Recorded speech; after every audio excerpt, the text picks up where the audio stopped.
The stench of rotting flowers choked the chamber long before the breath left her lungs. Lilies, roses, sickly sweet hyacinths, all meant to honor a living queen, now fermented in stagnant water at the edges of a dying court. The once hallowed halls of St. James's Palace, now fetid with mildew and prayer smoke, pulsed like a necrotic wound. Beneath the heavy tapestries, the walls wept. The fire in the hearth cracked with the sound of bones snapping in shallow graves. And above it all, somewhere between the dying light and the candle-flickering shadows, the monarch herself was unraveling, one whisper at a time.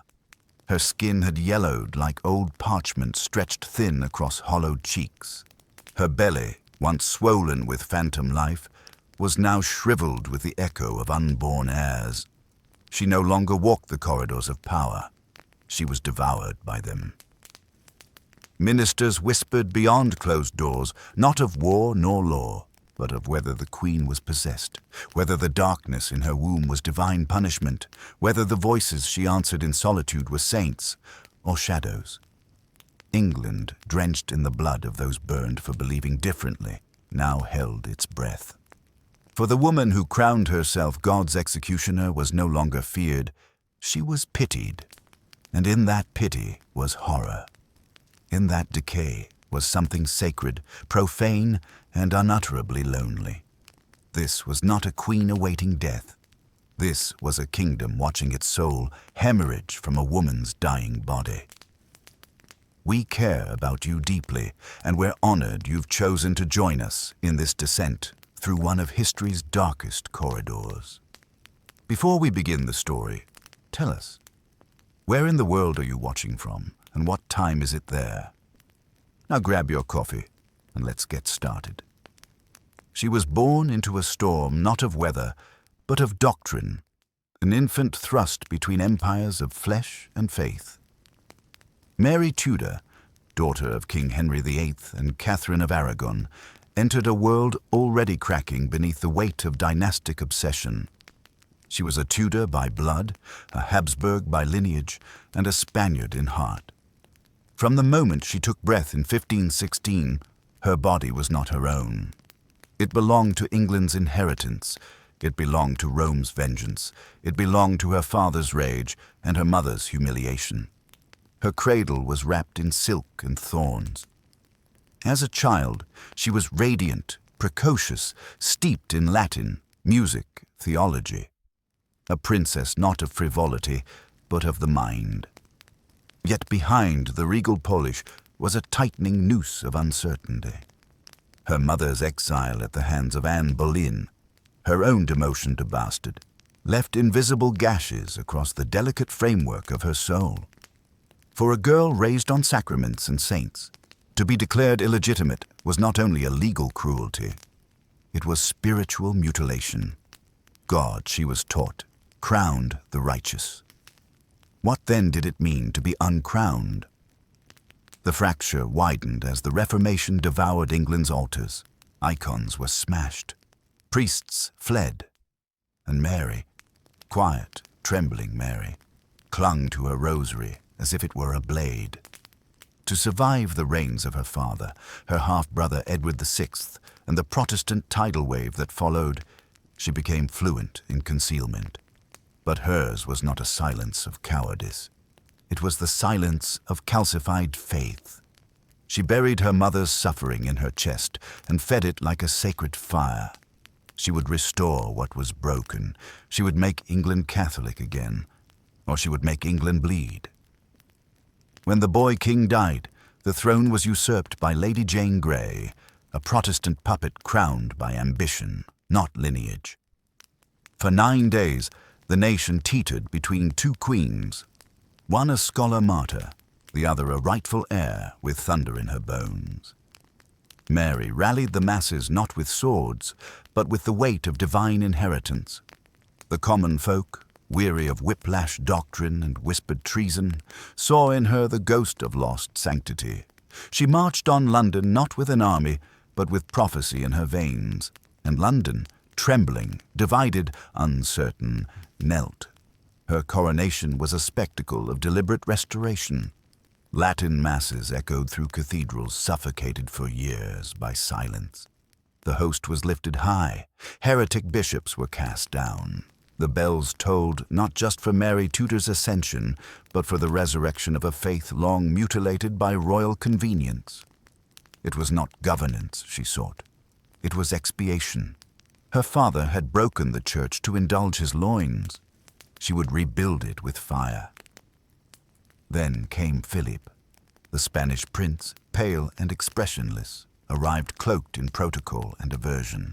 He did not want her, not in body, nor in spirit. But Mary saw in him the promise of continuity. A Habsburg child, a Catholic future. The aching womb that had once betrayed her now bloomed with hope. But the hope was short-lived. Her belly swelled, but no child emerged. The court watched her abdomen expand with dread and fascination. Prayers turned into murmurs. Whispers grew roots. The queen had conceived a ghost. As months passed and no cradle was filled, a darker suspicion crept through the corridors of power that Mary's pregnancy was not a miracle, but a madness. Physicians spoke in hushed tones of hydropic swelling. Courtiers avoided her gaze. Her chambers became cathedrals of echo, her footsteps the only sound between prayers. The second false pregnancy followed. Then the blood returned. Her body had become a battlefield she could no longer command. Philip, ever distant, departed once more for Spain, leaving her not just barren, but eclipsed. And still, through it all, she burned them, the heretics, the unrepentant, the men and women who refused her sacraments, who mocked the Mass, who tore pages from the Latin Bible and proclaimed salvation through personal faith. They met fire, not merely death, but agony woven with spectacle. Public pyres rose across Smithfield and Oxford. Children watched there, parents disintegrate into ash. The scent of scorched flesh became a sacrament. Mary did not blink. This was not cruelty, she believed. This was salvation in flame. Better to suffer for a moment than to roast eternally in hell. But in her eyes, the fire was not vengeance. It was justice. She was not a tyrant. She was a martyr-maker. And yet even martyrs require faith. And faith, when it curdles into fanaticism, feeds not on God, but on ghosts. Time in the mind of a dying queen, did not pass. It decayed. Mary Tudor, once the resolute flame that dared resurrect Rome upon English soil, now wandered the corridors of her own palace as if entombed while still alive. Her steps were halting, as if the marble beneath her feet were soaked in the blood of those she could not save, or those she burned trying. The whisper of her hem across the cold stones echoed like the dragging of chains, a rhythm of penance that the walls themselves seemed to absorb with reverence and dread. She was no longer merely alone. She had become isolation made flesh. Philip's absence had morphed into an infection of the soul. At first, she clung to his memory with the tenacity of a girl who had never truly been wanted. His gloves, his scent, his letters, each stored in her chambers as relics of a sacrament never consummated with tenderness. But over time, the silence from Spain began to hum with accusation. Each unopened letter was a wound. Each word not written was a cathedral of rejection. He had become her ghost, and like all ghosts, he would neither hold her nor leave her. At court, her face was still painted with the lacquer of regality, but her eyes had become pit traps of sleeplessness. She began to tremble during Mass. She whispered to portraits. She ordered prayers for a child who would never come. In one private moment, she reportedly collapsed before an altar, clutching her abdomen, sobbing that God had lied. Yet no witness dared intervene. Madness in a monarch was not declared. It was buried beneath ritual. The skin beneath her eyes turned purple. Her gums began to rot. Food lost its flavor. Her hair thinned, fell, and never returned. But she did not seek physicians. She sought absolution. Her chambers reeked of incense, dried lavender, and something darker, the faint tang of blood from constant bleeding. She bled through garments, through bed linens, through moonless nights spent knelt in vigil, begging saints to forgive her body for its betrayal. No air, no redemption, just the sound of a kingdom turning its back. She began to see omens. A comet, to her, was not a star. It was a sword. A stillborn calf birthed on royal grounds was not misfortune. It was punishment. The sudden death of a bishop? Divine warning. Her mind became a cathedral of cracked, stained glass. Every image distorted, every light a looming curse. Her once brilliant Latin now emerged in fragments, mumbled before dawn, trailing off into groans and disjointed scripture. The line between vision and fever began to collapse. Even the fire, her sacred fire, began to flicker. Though the burnings continued, she ceased to watch them. The letters demanding mercy from trembling Protestants were stacked untouched. She no longer walked among the crowds. Once she had ridden through London in crimson silk, adored by peasants who believed she was delivering their souls. Now, when her litter passed, people turned their faces away. The stench of her reign had settled into the stones of the city. Mothers whispered warnings to children in her name. Mary had become a myth in motion. Not a queen, but a parable of divine fury. And still, she prayed. It was the only act left to her. She had bled for her God, burned for him, lost her husband, her health, her sanity in the name of sacred restoration. Why then was she still punished? Why had he withheld the child? The answer, if it came, was silence. A silence so absolute it crushed the breath from her. Her rosary was no longer a symbol of hope. It was an anchor. By now, her mind spoke in riddles. She wrote letters she never sent. She accused her ladies-in-waiting of whispering behind walls that had no ears. She forbade mirrors from her chambers, convinced they were gateways to hell. One morning, she screamed at a tapestry, demanding it stop watching her sleep. And when a servant accidentally addressed her as "Your Grace" rather than "Your Majesty," she wept uncontrollably for hours, begging forgiveness from a God she feared had already turned away. Her body, meanwhile, became a gallery of pain. The swelling returned, this time in her abdomen and legs. Physicians spoke of dropsy, a death sentence cloaked in obsolete terms. Her stomach ballooned grotesquely, as if mocking her barren womb one last time. Her skin grew waxy, translucent. She coughed dark red. Her hands trembled violently, yet she clutched her crucifix with the grip of a drowning woman. It was said she began confessing sins aloud in her sleep, not just hers, but her father's, her mother's, the kingdom's. She was trying to atone for all of England, but England was not listening. The Privy Council met without her. Rumors of Elizabeth's ascension circulated like perfume among noble women. Courtiers who once praised Mary's piety now whispered of the cursed queen, the woman whose reign had been stained in fire and ended in salt. No one dared say it aloud, but the shift had begun. Power was moving. Death had not yet arrived, but its shadow had already seated itself at her throne. And she knew it. Mary Tudor, once the lioness of Catholic revival, now muttered prayers into pillows soaked with sweat and shame. She did not fear death. She feared that death would come before forgiveness. She feared that she would die unloved, unremembered.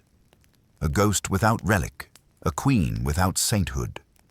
It is here, in this disintegration of the mind, that we see not merely the fall of a monarch, but the final, feral flickers of a woman who gave her body to faith, her heart to a country that never truly accepted her, and her soul to a silence that never spoke back.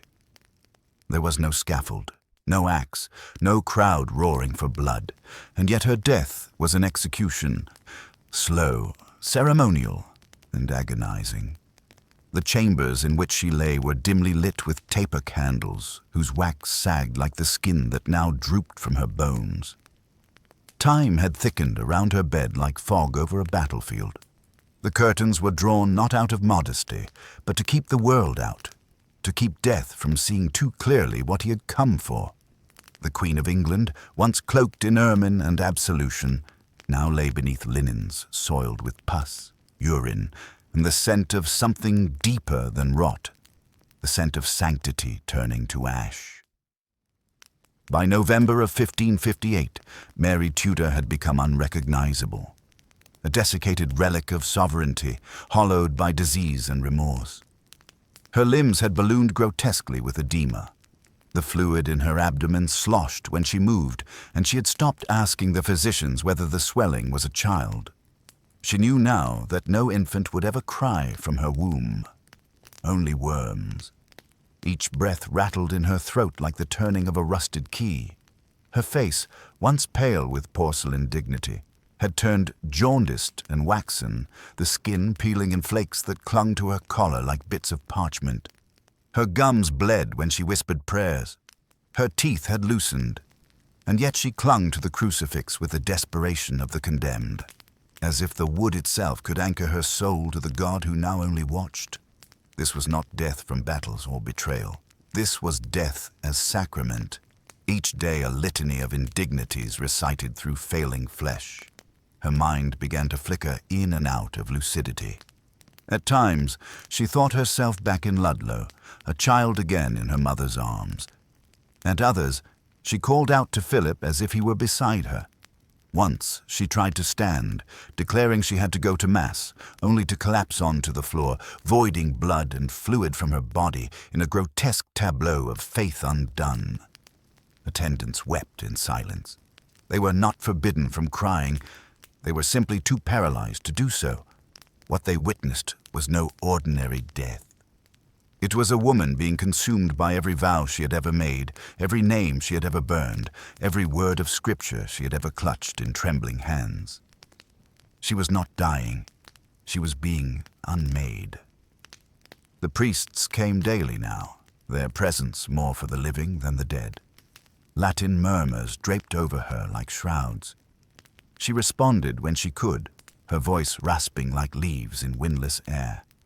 Agnus Dei, qui tollis peccata mundi. Her lips formed the words even as her eyes rolled back, even as her fingers convulsed around the crucifix as if trying to crawl inside it. Her legs blackened. Ulcers opened along her inner thighs and leaked fluid that stained through the bedding and into the mattress below. No physician could stop it. No oil could soothe it. The human body, once regal and adorned, was collapsing inward, the skeleton reaching to escape its cage. And still, her crown waited. On the final night, the wind clawed at the windows of St. James's Palace with a fury that seemed almost conscious, as if the elements themselves had been summoned to participate in the unholy liturgy of her last breath. The fire had gone out. No one dared relight it. The Queen's breathing had become shallow, a rhythmic gasping like waves pulling against the shingle of a dark shore. She asked for no one. She expected nothing. Her final words, if they were words at all, were lost in the rattle of her lungs. Some claimed she whispered Philip's name. Others believed she said Jesus. But most agree there was no final proclamation, no benediction, no royal closure, only the sound of her body releasing itself from the agony of sovereignty.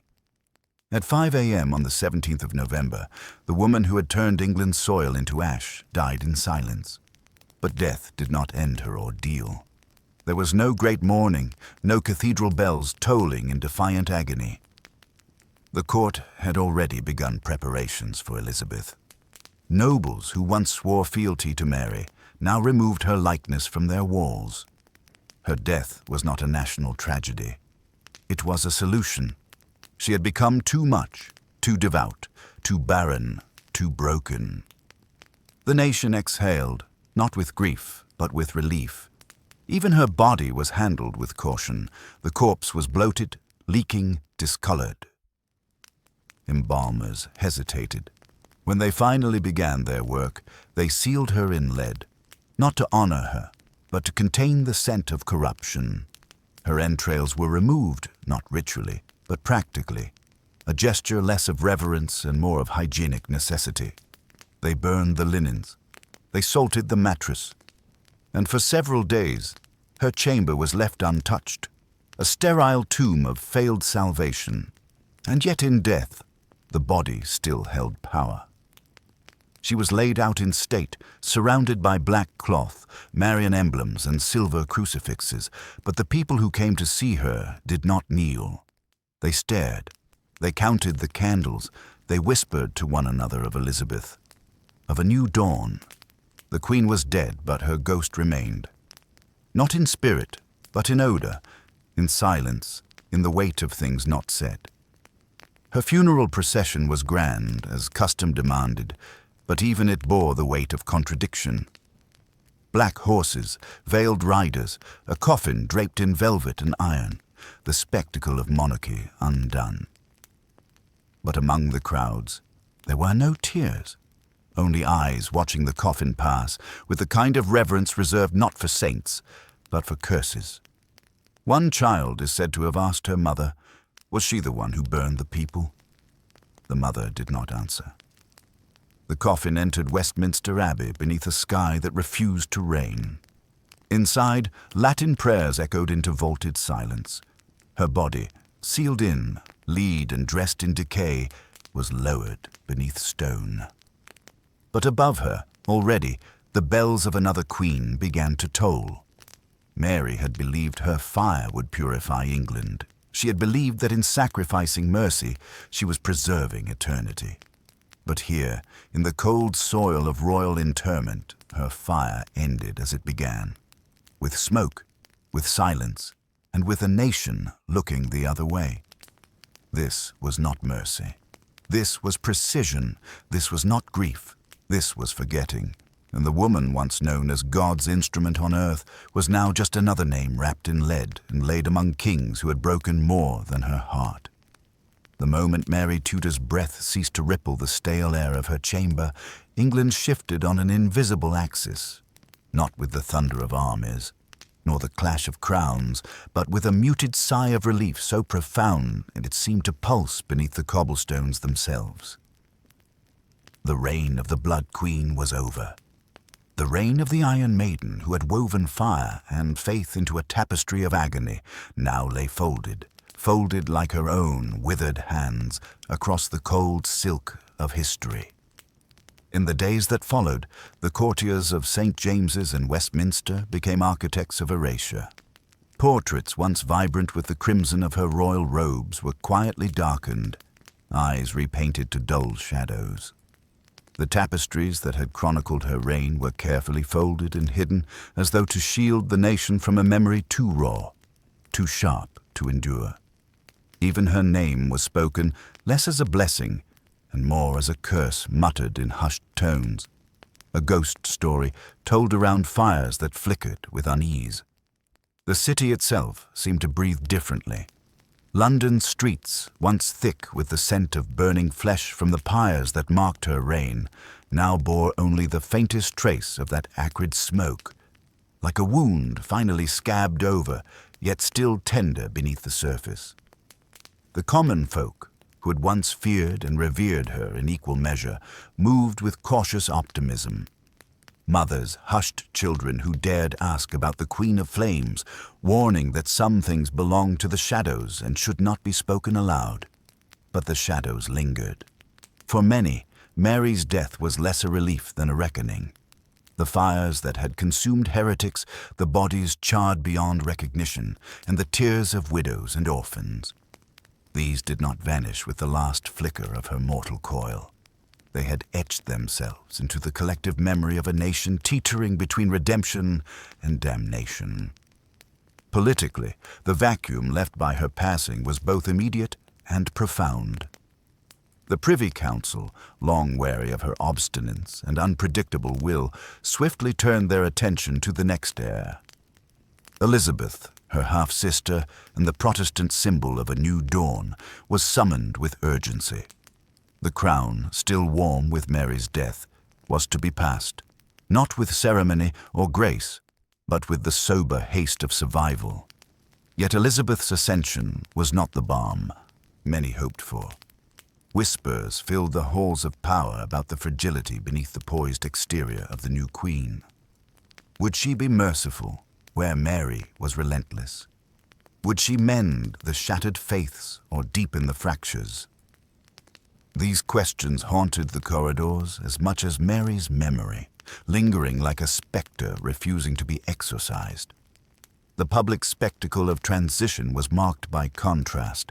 While Mary's funeral procession had been heavy with gloom and silence, Elizabeth's entrance into London was a pageant of colour and music. Yet beneath the gaiety lay an unspoken tension. The crowd that cheered was the same that had once shuddered at Mary's shadow, a crowd eager for hope, yet wary of betrayal. The church, too, faced an uneasy metamorphosis.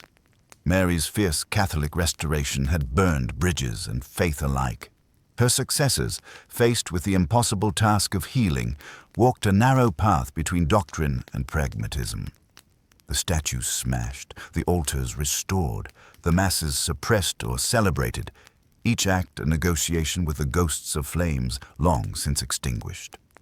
In the private chambers of noble families, the discussion was not solely about religion or politics, but about survival and legacy. Alliances forged in the crucible of Mary's reign now wavered. Some sought favor with the new regime. Others whispered of rebellion. The bloodshed, after all, had sown seeds of resentment that would not be easily uprooted. Yet, despite the turmoil, a strange phenomenon took root, the beginning of Mary Tudor's mythos.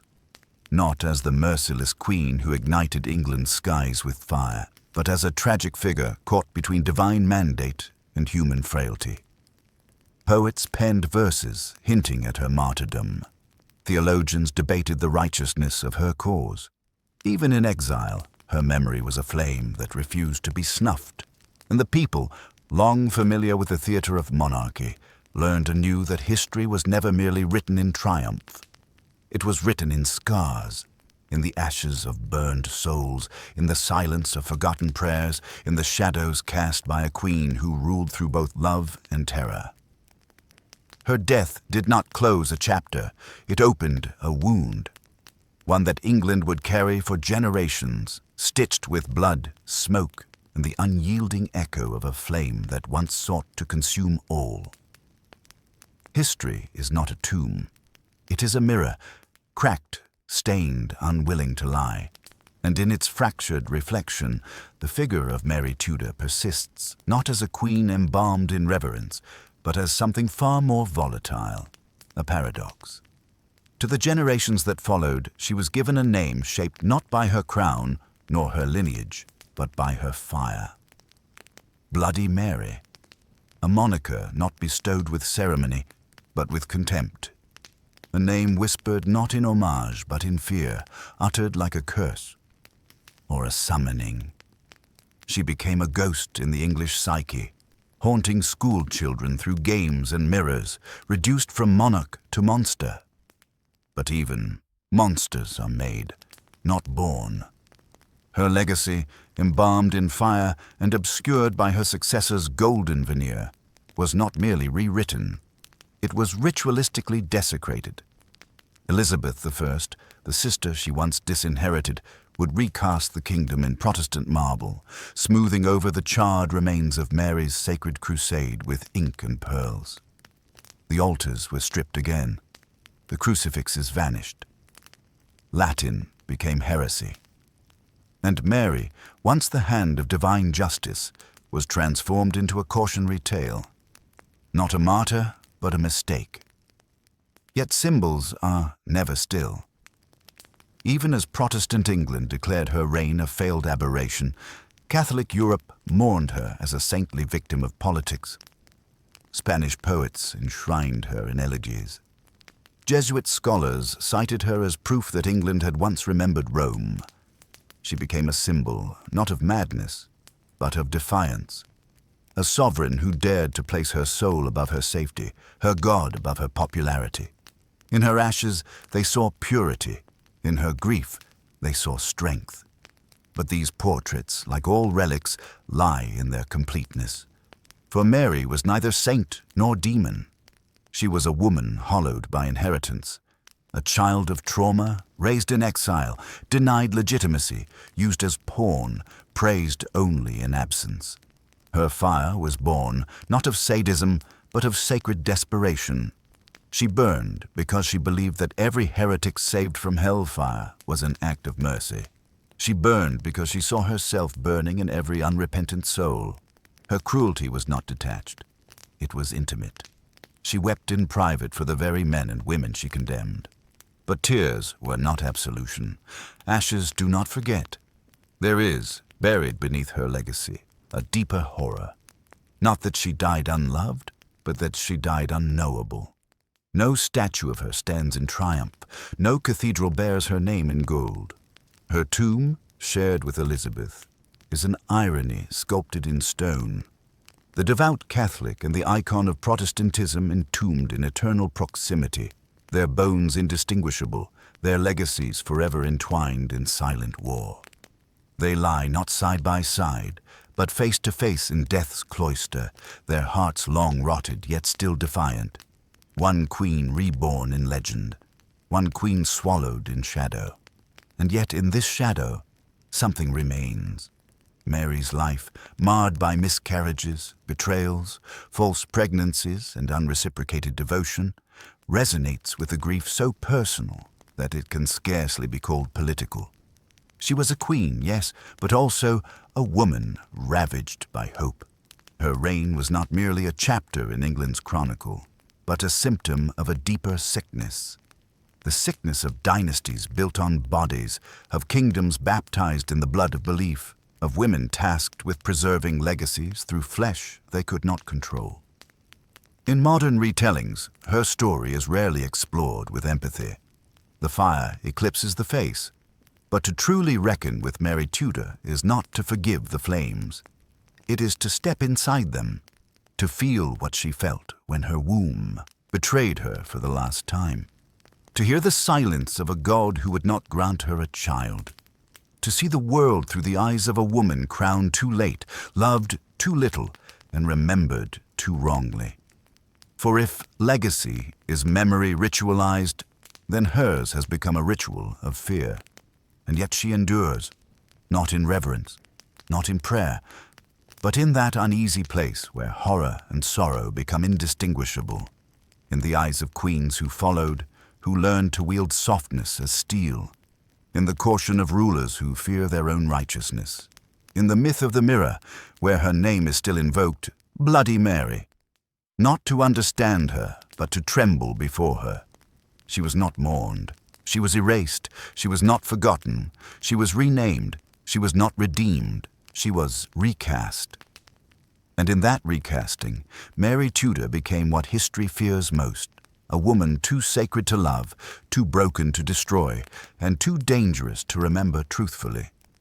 By October of 1558, the chill that had settled in Mary's bones no longer lifted.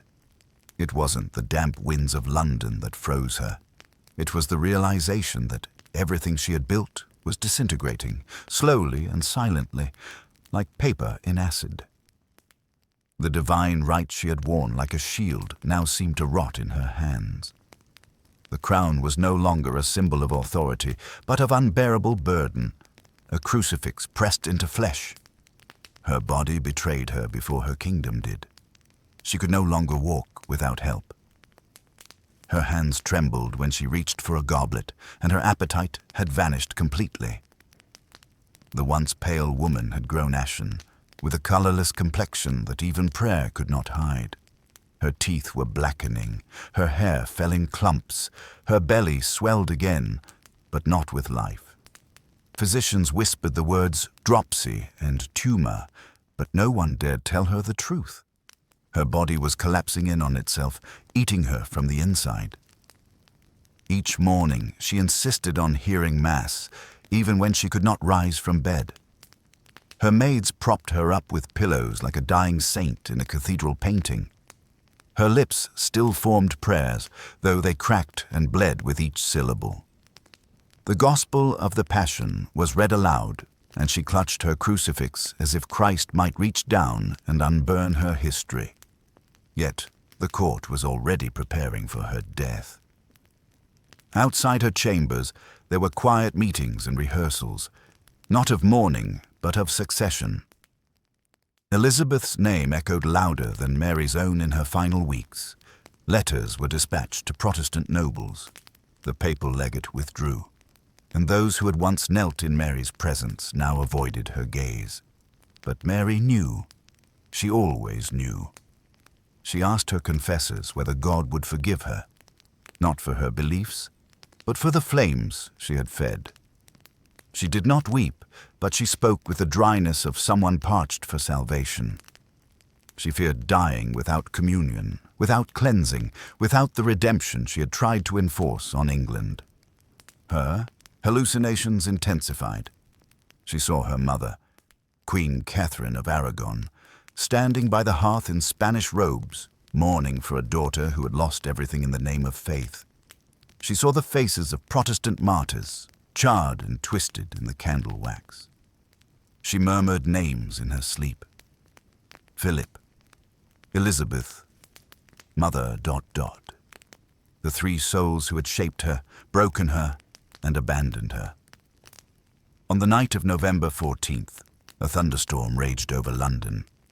Courtiers claimed lightning struck the palace gardens. A terrified maid said she saw the Virgin Mary's face in the fire grate. Inside Mary's chamber, all was still except the rasp of shallow breath. Her fingers gripped her crucifix with such strength they had to be pried open days later.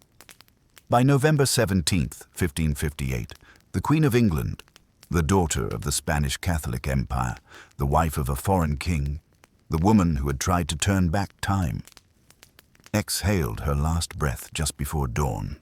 The candle beside her bed flickered once, then went out. The sun rose on a different England.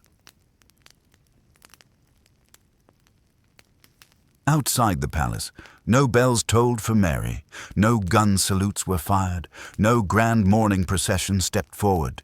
Instead, the court dressed itself in preparation for Elizabeth's reign. The crown that Mary had defended so viciously was already being refitted to another head, one that would steer England toward Protestantism, toward empire, toward the very future Mary had tried to prevent. But in her final moments, stripped of titles and tortured by memory, Mary was not a queen. She was a girl again.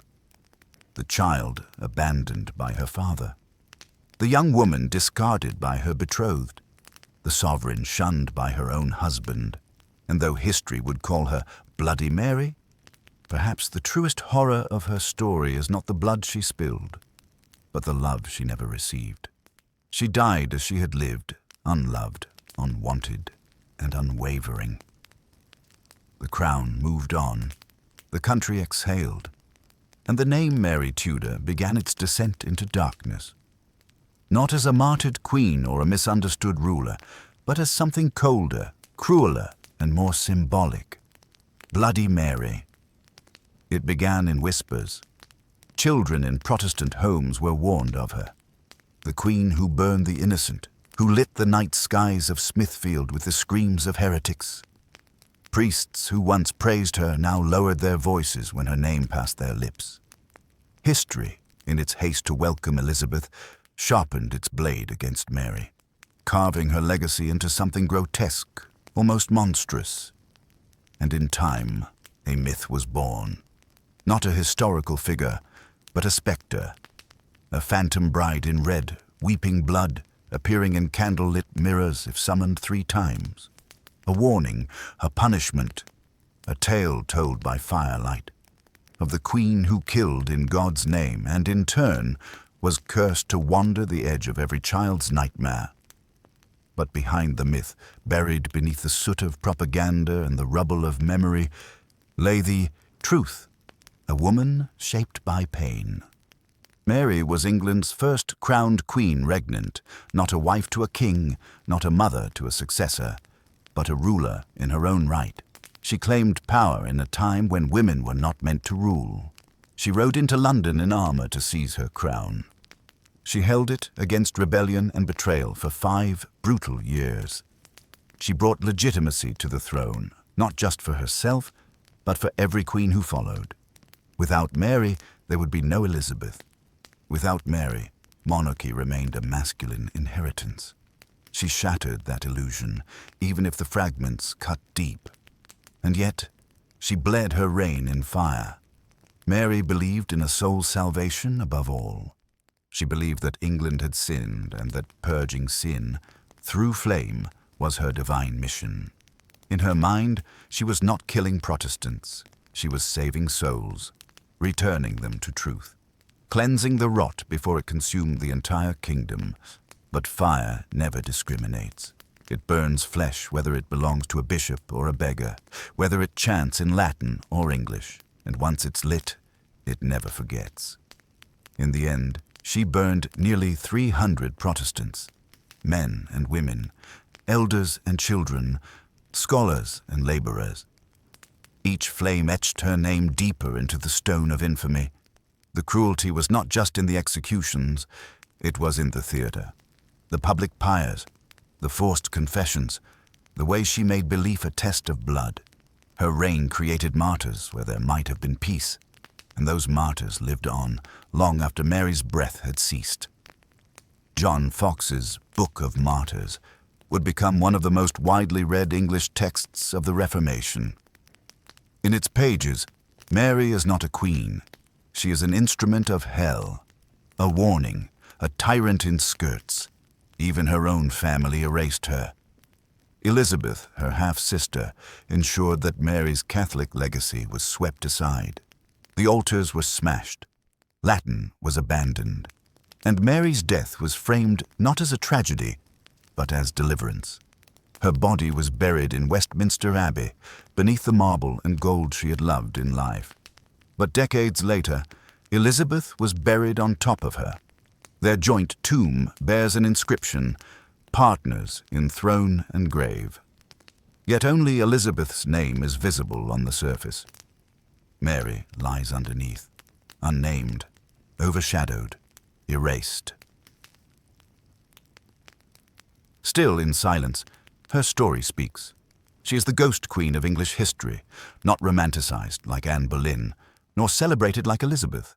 She is the crack in the mirror, the sorrow behind the portrait, the woman who ruled with a wounded heart and paid for it with eternal condemnation. She loved deeply her God, her people, her mother, her husband, but none of them returned that love. And in that lonely, embittered love, she turned tyrant.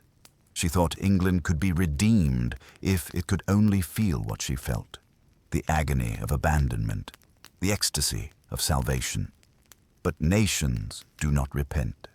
They revolt. In the end, Mary Tudor left behind no children, no husband, no altar, only ashes and an echo carried through centuries, retold in distorted mirrors, in cautionary tales, in midnight games.